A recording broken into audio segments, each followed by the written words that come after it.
are live. So, Scotty, do you want to introduce Yeah. yourself quickly?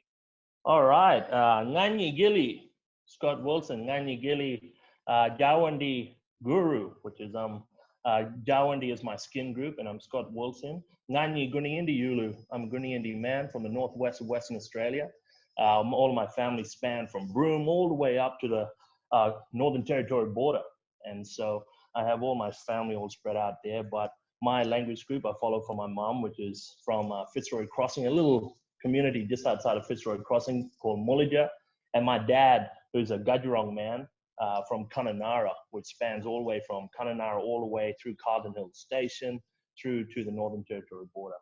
And so, yeah, I'm happy to be here today to talk with my brother from another mother, Lockie. Yeah, just to go on and do iyarn, and yeah, I'm just so, yeah, privileged to be able to do that. Happy days, man. Well, it's great to have you here. And it's funny, we're both in the same state, but yet we're still connecting virtually. It's kind of bizarre, isn't it? But yeah, I think we're making the most, you know. So what have you been doing in this kind of crazy time, like throughout your days? Is it because you're usually doing a lot of presentations on the road, speaking at schools? How are you finding shifting that into your new way of work with COVID and everything? Well, as probably everyone would know, it's quite a difficult transition, especially for those that aren't, I guess, privileged with that ability to work from home. I think a lot of people are struggling with that fact, and I think a lot of work has been jeopardized because of that. But I've been very lucky to have jobs, work in various industries that have allowed me to work from home. And but it has been difficult being trapped in within four walls of my little room back home. Yeah, it's just kind of making sure that I'm always talking to people and calling back home. I've been calling home every day, and my mom and dad have sent this array of checklist of things to do, whether it's get disinfectant, disinfect everything, you know, it's get sanitizer, you know, it's this huge list of things that I need to do to maintain my health. And I hope everyone aren't, I guess, going crazy with it, but definitely keep healthy, keep that hygiene going, and yeah, just always communicate. I feel at the moment what's helping me is that communication. And often when we isolate, we kind of isolate everything. We stick to ourselves, and that isolation can impact our social emotional well-being. And so make sure that you are out there communicating. We have these digital platforms now that are and can provide that for us. 100%, man. Yeah. Awesome. 100%. Well, let's get into I meant to start off with, but you're a bit of a quote, like a favorite quote that helps you stay strong with yourself. Do you have a quote that you like to? Well, actually, I was going to take it a bit differently, and actually I share a part of a poem, actually. Great. There's actually two poems, section of it. First one is by Thomas Gray, and he says, "Many a flower have bloomed unceasingly and wasted sweetness upon the desert air." And that kind of translates to that everybody, I feel, has this purpose, you know. Everyone is born with this gift, you know, that sweetness. And my whole life, even though at times I tried to deny it and struggled with it, I cannot actually deny that sweetness to the world. And a lot of the times, you know, through the systematic oppression that, you know, as Aboriginal people, we tend to get caught up within, is that we cannot deny the world that sweetness. And many of that sweetness have been denied just through that desert air. And so all the people out in community, you know, we could have various like life-changing cures. We could have inventions, all these different things that are just trapped in a community, you know, with someone who doesn't know that they have these opportunities, or even not sure about that support to actually make sure that that sweetness does not stay within that community, but is able to expand beyond that, you know. And right now we're working so hard to provide our young people with those opportunities. And yeah, I feel like that, I guess, poem always resonated with me, as do Robert Frost, this final poem, which says, "There were two roads diverged in wood and I took the one less traveled by, and that had made all the difference. And oftentimes I felt that, you know, there are the roads that are catered for us, that are mostly paved for us because of, you know, because of them we can, because our ancestors and our elders that have worked so hard to make sure that we don't struggle today. But now there's a shift where sometimes it's not about going the path that's already been there. It's about going where there's no path and leave a trail. And so that is kind of why my why is about finding that way and to create a path for other people. And so, yeah, those things resonated with me, and I hope that connected with a lot of people. And if you do, definitely check out Robert Frost and Thomas Gray, and just poetry in general. Words can change the world, and yeah, they've helped me. I love that, man. Where did you come across those two? Well, I've actually, so I listen to a lot of motivational talks, and from Les Brown to even Robin Williams, rest in peace. And a lot of what they say is so, it just cuts to the core, and it's no bullshit.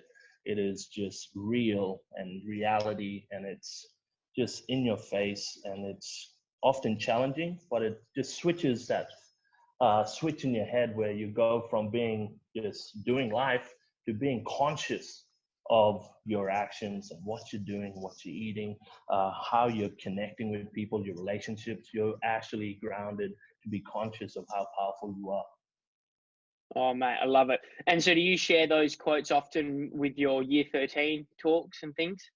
Yeah, no, definitely. When I've spoken to schools across, so we've actually, with year 13 and our Truth Project, spoken to, I think, close to 50 schools across New South Wales. And every school, I share my story, and I talk about all these different quotations, and I share that with my story. And just recently, I had, because I share a lot of the, I guess, intergenerational trauma that I've faced, not only through stone generations, but also through a lot of statistics that face Aboriginal people. Much like the 96% of Aboriginal people will be affected by a suicide in Australia. And at a very young age, I lost my brother to suicide. And that I share that story. And I often say that it's not about what happens, I guess, around you or to you. It often, what matters most is what happens in you, and you standing up inside yourself and actually navigating how you're going to react to those situations. And and that's kind of a lot of my mentors often come from those motivational talks, and I share that, and I actually combine that with my actual experiences in life. So yeah, mate, I love it so much. You've got so many epic ideas and your story. You know, I've been fortunate enough to, you know, speak to a couple of young people who've had the opportunity to connect with you and hear your story in these talks. And, you know, you are a real beacon of strength for a lot of young people coming through and older. And I just want to acknowledge you for that, and sharing your stories, how important that is. But I think we might rewind it back. I think a lot of people out there, you know, you're doing all this really dynamic stuff, like from, you know, I want to hear about Ice Cream Productions. I want to hear about year 13 and what you're doing now, and a bunch of these different ventures, which has essentially made you far more resilient in this marketplace, given what's happened with this virus. It's kind of taking the world by storm. So let's wind the clock back a bit to, you know, where'd you grow up as a boy, and with high school and all that jazz? All right. Well, not too long. If we were to rewind it back, I'd like to start. You're an old bloke now. You're an old bloke old now. fella now. No, still in the youth bracket. I moved up to 35 in Broome. You're still with me. So basically, growing up in Broome, I actually had the privilege of following my mom. So she actually, just to share her story a bit, she was a part of the tail end of the Stone generation, but she moved on to taking those kind of experiences to drive her to create some crazy, awesome things that impacted the community in Broome. And so my mom is literally one of the founders of the first Indigenous publishing house in Australia. And she did a lot of the work, anthropological work, which I don't think she realized at the time, but actually shaped the way Yawuru, actually, with all of their language and that preservation, and helped a lot. And so taking on that strength, I saw a lot of that work alongside with my mom and my grandmother, June Oscar, the Commissioner for Social Justice. They worked a lot together to creating these small changes in communities, which ultimately were big changes.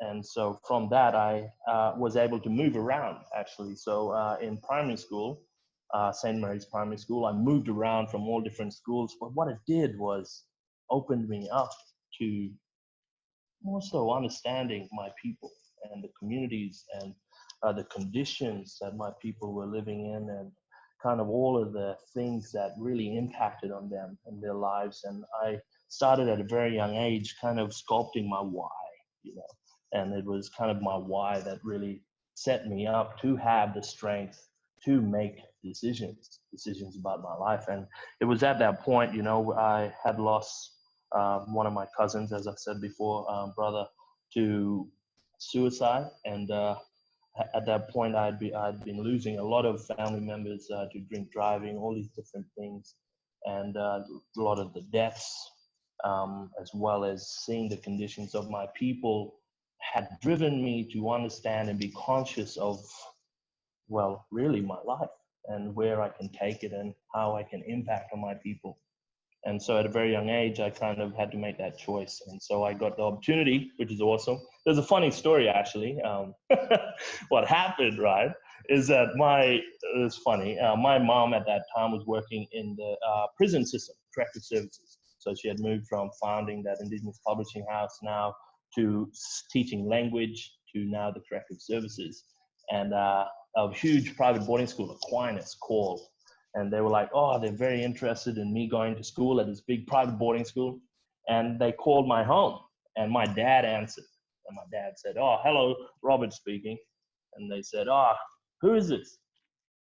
Yep, this is Aquinas College. We're here, we're wondering if we could speak to Marilee, my mother. And they said, and my dad responded, oh, sorry, she's in prison at the moment. And so from there, they never called back, but I was lucky enough. No.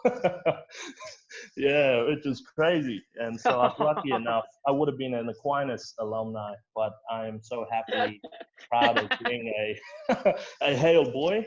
And so from that, I always say, oh, it was because of my dad that I went to Hale school. And oh no, I bet a bunch of those Aquinas mob would be pretty upset not getting you there. Oh yeah. Yeah, no, it's a pretty funny story. But yeah, so I went to Hale School in Perth.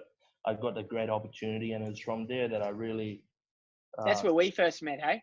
Yes, I'm pretty sure that's where part of Future Footprints and doing all that. But I'm not sure if you had graduated Christchurch by then. Yeah, I did. So I was coming. Remember, Will Clapham was there, and then you joined ICEA and the NAIDOC events. That's and right. Yeah, that was champ. That was times. Awesome. Remember, this guy's a big bloke for being year 11. Yeah, no, well, it worked in my favor, but unfortunately, I stopped growing, and then everyone went to at least 7 foot. Yeah, you grew early, but then you grew a lot stronger. Yeah, no, definitely. Now it was good times, you know. I think those are times that really shaped who I am, and more so in the progressive state of my, I'd call it a metamorphosis. Yeah, it was there that I actually took up any opportunity that I could. And like traveling to Vietnam, Cambodia when I was only 16 to visit orphanages, see the conditions of in Phnom Penh, especially with all the intergenerational trauma there from the Khmer Rouge and the Pol Pot's regime. A lot of the historical stuff that happened within Vietnam, Cambodia, and those effects, and actually comparing that to currently, you know, the conditions in Australia for our people, that from seeing the third world country and then seeing the third world backyard that we have, it kind of started to align in terms of understanding what is kind of needed in this world. And I had directed myself into exploring all these things to fully understand it from a first person perspective and have my own kind of, I guess, opinion on it based on that first-hand experience. And so from there, yeah. Yeah, and now that's evolved and then you finish school and then you've kind of done a few different cadetships around and keep on going. Sorry, I've cut you off there. Oh, you still there? Oh my. Oh, how's your internet? You right?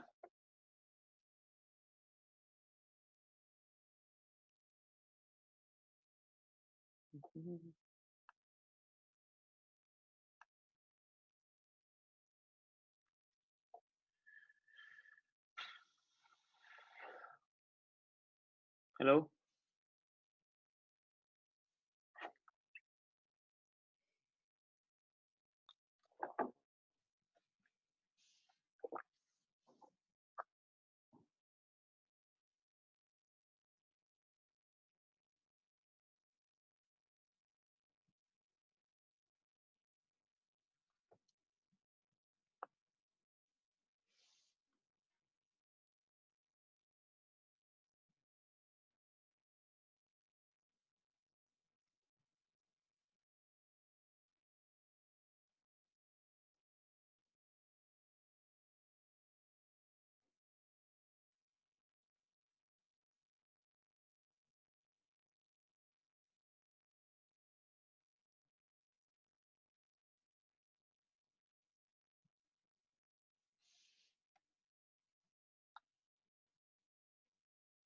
Hey, brother, sorry about that. No, it's all good. All good. We're still recording, so it's fine. I can just edit that. It's super easy for me to do. Groovy. So what I will go just there, and no one will know there'll be any difference. I've just added a clap, so then I'll be able to see that in the audio and be able to edit it in. So essentially, you were just kind of wrapping up kind of the school, and now you're about to talk about like post school and into your production stuff, and how you kind of got to work in a bunch of different things. Is that cool? Yeah, of course. Yeah. All right, deadly. We'll go K2. Yep. Yeah, so after doing my traveling and actually experiencing life at a very young age, just taking in all of these opportunities, I started to really find the ingredients as to how I was going to live my life. And that took me straight into university. At that point, no one in the male figures in my entire family had ever gone to university. And it's crazy, the statistics in terms of I was statistically more likely to go to prison at that age than to go to university, and as an Aboriginal person. And so I wanted to do that and kind of shape the way for my younger siblings and family and community members to show that they could actually have this as a pathway. And so that's what I did. So I now have my degree in Anthropology and Indigenous History and Heritage, and a Bachelor of Arts degree with an offer to do my Master's, which I'll definitely want to go back and back into study later on. And I encourage any of you, it's not about being great to get started. For me, it was always getting started to become great. And I wasn't great in terms of my academia, but when I worked on it, and to share this thing, I never finished a book. Literally, I don't read. If I read a chapter, I'd be like, what the hell did I just read? So I had to work out ways to actually counter that. And so I listened to a lot of audiobooks. For a lot of the texts that I had. I struggled. I had to focus on my lectures and all of that. I struggled with reading whatsoever, but I made it work for me, which allowed me to really excel, and be in control of my learning. But from there, it kind of took me to various industries. Like at one point, I was working as an explosives technician with ammonium nitrate fuel oil for FMG, which was crazy. But up until that point, I had studied a degree to literally help my people to actually fight against land rights, to fight for land rights and sovereignty, and provide native title. And that's kind of where anthropology, where I wanted to take it. But it actually grew into something much bigger. And so anthropology ultimately allowed me to actually apply for this huge graduate program. So while I was out there on the mine site thinking of ways on where to take my life, I applied for this huge graduate program with the Prime Minister and Cabinet. And I was like, you know what? I'm going to give this a crack. Probably want to do it. There was the Indigenous option, but I thought, I'm not going to just do that, because apparently a part of the Indigenous condition was that you only get a specific part of Prime Minister Cabinet. So I applied for the overall Australian Open graduate program, and I was awarded in 2017. And 2017? Yeah, 2017.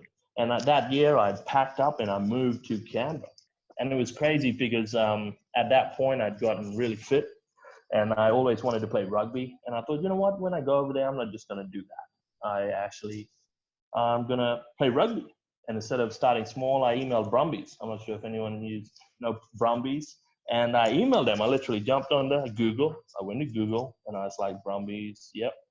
Went there, emailed them, and they emailed me back, asked me about my history in rugby. I said, I have no idea how to play rugby, but I want to be a professional athlete. And they said, well, I told them my history. So at 16, I actually represented Australia with the National Indigenous football team for AFL.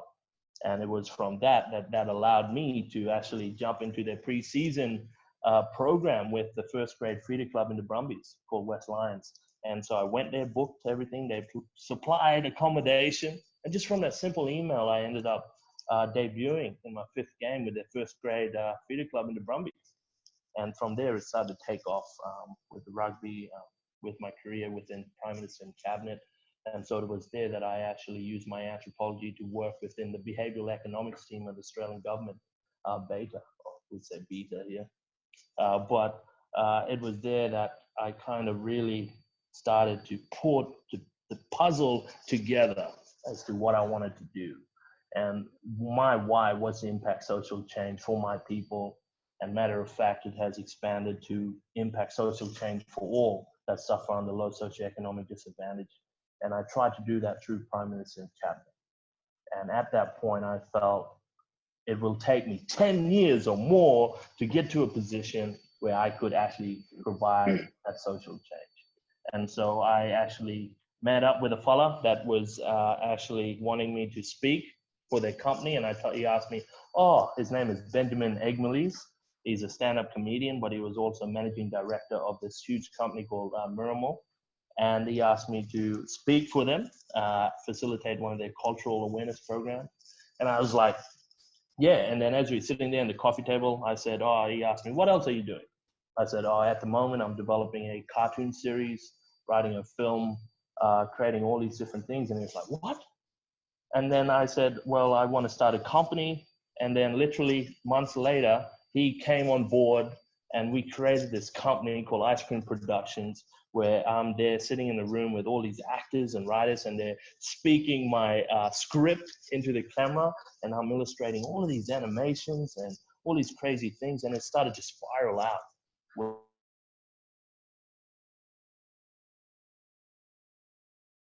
Industries that I was kind of directing myself to go within, because I had this light bulb moment, literally, poof, light bulb flew, and I saw an opportunity to impact social change through my creativity. And I'm just generally, I love creativity, and I'm always creating. There's not a time that I stop creating in my mind. And this was a segue into an industry that would allow me to do that. And so currently, I have my company. It is my 1st year anniversary, and we have a web series coming out. I can't really say too much about that. I have a comic universe that I'm working with Gestalt Comics to create my Aboriginal Superhero universe, working with a bunch of actors from Black comedy and all that to create our own collective to build this huge empire that we can actually be in control of our narrative as Aboriginal people. But also our music festival as well. It was all about trying to impact in every area possible. And that's what Ice Cream Productions is a creative central hub that is able to impact through creativity in all these different areas, whether it's music, television, publications, social justice, all these different things. And we had built that to holistically do that. And it's just blown me away. It hasn't really hit me in terms of how big it's growing so fast. And so. and now this has gone down, which I'm sure you still got a plan. You're able to stick to that plan. You've got funding aligned to support you to make this happen, cash flow, things like that? Yeah, no, definitely. So at the moment, while Ice Cream Productions is still progressing in its early stages of initiating, I am working as part. So I am a facilitator and programs development manager for Year 13, which is currently Australia's largest youth digital platform, and that's who actually has provided me with this platform to go and talk and connect to students across New South Wales. And we're slowly expanding to Queensland, to ACT, and now we're actually speaking to all the schools in Australia in line with our Digital Careers Expo that is being formulated in light of a lot of changes. We've had a conference called Yes Summit, Youth Engagement Summit, that has been cancelled due to COVID-19. And so instead of us not doing anything, Year 13 has worked so hard to create a way that we can engage our students across Australia. And so with our digital platform, we are actually speaking to a lot of schools now to provide webinars, free access to information, content, services, all of those kind of information while all of these changes are currently happening. And so that's what I'm currently doing today and tomorrow and over the next few weeks, is contacting schools from Western Australia, Northern Territory, to make sure that we connect to as much students across Australia and provide them. And I will be doing a webinar as well in line with Aboriginal and Torres Strait Islander, the stuff that we're currently doing in that kind of space. But also I'm currently doing work as well with Aurora Education Foundation. So Year 13 and Aurora Education Foundation has pretty much saved me, and, especially now, because the ability to allow me to work from home has been just crucial to a lot of these changes. And the reason why I actually chose, wanted to become a part of Year 13 and Aurora Education Foundation was because of that impact within youth in Australia. And so that is just two of the things that I'm doing aside from my company, as well as being lucky enough to be selected to be one of 14 youth advocates for youth mental health in Australia. Yeah, so I'd love to. Sorry, I can go on. Yeah, I can. It's just crazy, yeah. But mate, I'd love to actually, a lot of people, where iyarn came from for me was actually, similar to a lot of mental health initially was, I want to create safe spaces for me to be able to connect with my friends, my peers, my loved ones, my family, either in person or digitally, remotely, and using iyarn, the platform, is doing that. So I think before we get into iyarn, I'd love you to share, you've done a lot of stuff with Headspace over the years. You're a bit of a mental health advocate, and I'd love to just share a bit of light on some of the messages that you do in the talk around the mental health and suicide prevention stuff you've done. I know there's so much, and we could do a whole podcast on it, I know, but I'd love to kind of get a bit of an insight on, in these challenging times, what can people do to stay mentally resilient and strong, and things like that. Who can they call out to? Who should they contact? Things like that. Yeah, definitely. Well, as I said, just following what you just said, Lockie, is that as one of 14 youth advocates for mental health in Australia, we've actually been creating a national initiative to impact not only mental health, but the specific areas within that, like stigma, self-care, help seeking, and also literature around social emotional well-being. And we've actually launched the Visible platform. It is a platform that we've worked with Headspace and Milo & Co., a creative company, to create this initiative called Visible.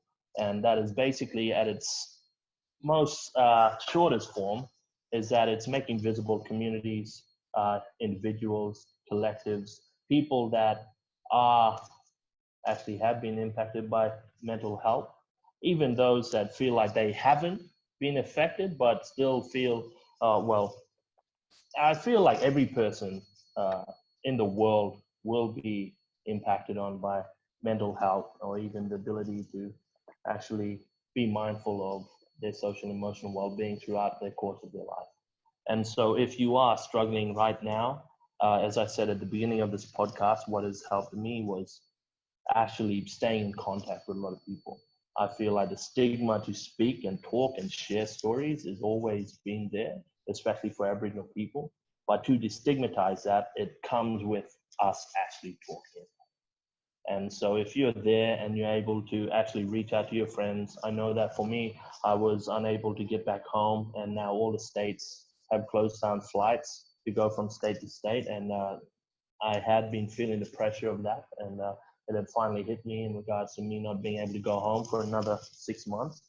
And I feel like that contact and the digital platforms that we have, I have stayed really close with a lot of those platforms, whether it's Snapchat, whether it's TikTok, anything where I am able to see my family, communicate with them and contact with them. That's kind of what I do, especially music. Year 13 actually did a survey and looked at what year 12 students actually, what actually remedied a lot of their stress and their social emotional well-being. And it said that close to 80% said music was one of the remedies to stress and actually the kind of mental health kind of impacts. And so I listen to a lot of music at the moment, especially my motivational talks and all those kind of things. It is kind of a real mission to stay positive, really. Like, it's not just this easy thing to do. And so if you are struggling and it's going beyond that more individual processing and you need support, I really recommend and encourage you all to reach out to whether there's youth services in your area, whether it's Headspace, whether it's Black Dog Foundation, whether it's Butterfly Foundation, all of these, Beyond Blue, all of these mental health services that are there for you. And obviously at the moment, I'm not sure what they're doing in terms of outreach, but there are opportunities and programs out there that actually go out and outreach into communities. And so please do not feel ashamed with the struggles of what's currently happening. I feel like that stigma in itself can be burdening on your soul, basically. And it's right now up to us as people to really break down those barriers and start to talk. And even honestly put that onus on a lot of other people to actually encourage that conversation and actually call up that friend you haven't heard from, or even be conscious of all these different things. And so if you're at home and you're just thinking about your mate, guess what? You have a mobile right next to you. You can pick it up, send a message. You can even send a funny video. You can send anything just to reach out and connect. You know, we haven't been so connected and disconnected at the same time in the history of us as human beings. So it's time to really understand the true potential of that connection through our digital platforms. And so I encourage that in any way possible. Love it, man. And I think that's a nice little segue to kind of maybe talk about your personal iyarn there, brother. Yeah, brother. So we've got, I'm just looking at yours, and you know, we've got some really you know, areas there that are really strong, and there's other areas that not as, you know, as high as they, you know, have been in the past. So do you want to talk to this a little bit? Yeah, no, definitely. I can see there that I put down kind of like 7.5, like quite a higher spectrum career. And I think when I was going through this process on iyarn, it was like looking at kind of the balance and kind of where I'm struggling at the moment, where my career is exploding, like going this way. But every time that happens on the other spectrum, this thing decreases. It's kind of like it's hard to, it's like regression to the means, where it will regress to the balance, but it is taking its time right now. But I've really focused so much time on career that I feel like I could buy back the time later for my health and for my mental health, for that self-care. And so that's currently why kind of career has kind of been up there with all of what I've spoken about. Challenges has been up there as well. But if we were to go to spirituality and family, I feel like that's that whole connection and disconnection due to space, like environmentally being away from family, being away from my home, basically. And country. my country. And so it's really, yeah, I feel like at the moment I've just that sacrifice from being away from home has always impacted me. I feel like a lot of people, it's funny, I connected with a young lady recently who does a lot of like spiritual healing and that kind of stuff. And it was crazy because when we spoke about how like she got involved with all of the stuff, is that because she's Aboriginal and she's using a lot of the knowledge that she was taught from her elders to do like the clairvoyant kind of stuff, but through an Aboriginal cultural perspective.